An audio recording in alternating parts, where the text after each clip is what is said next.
Welcome back to my channel F3 Praveen. So మీలో ఎవరైనా మన ఛానల్ ఫస్ట్ టైం చూసినట్టయితే ఖచ్చితంగా సబ్స్క్రైబ్ చేసుకోండి.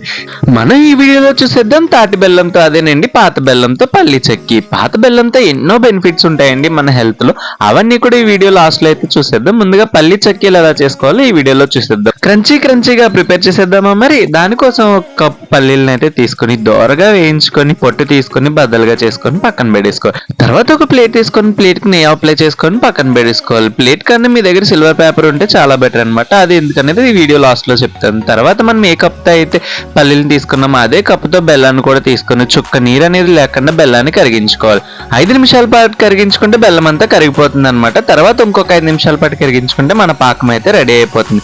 పాకం రెడీ అయిందో లేదో ఒక బౌల్లో ఒక వాటర్ తీసుకొని 2-3 చుక్కలు అందులో వేసుకొని ఇలా విరుపుకుంటే క్రంచీగా సౌండ్ వస్తుంది అనమాట. సో అలా వస్తే పాకం రెడీ అయిపోయినట్టు అనమాట.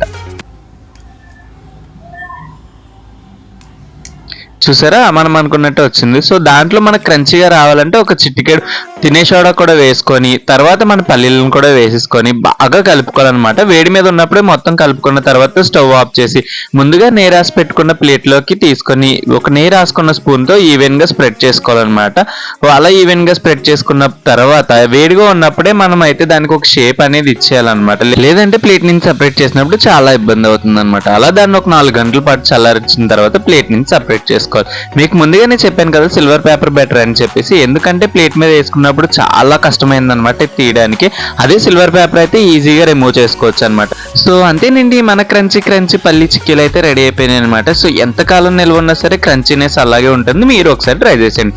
నల్ల బెల్లంతో అయితే చాలా బెనిఫిట్స్ ఉన్నాయండి. ఇమ్యూనిటీ పవర్ పెరుగుతుంది, బోన్ స్ట్రెంత్ పెరుగుతుంది, అలాగే మనం తిన్న తర్వాత డైజెషన్ ప్రాబ్లమ్స్ కూడా చాలా వరకు క్లియర్ అవుతాయి. వెయిట్ లాస్ అవ్వడానికి, ముఖ్యంగా ప్రెగ్నెన్సీ లేడీస్ లో బేబీ గ్రోత్ కూడా చాలా హెల్ప్ అవుతుంది అనమాట. సో మీరు ఒకసారి ట్రై చేసేయండి. For more videos subscribe to my YouTube channel. Thank you for watching. Thank you.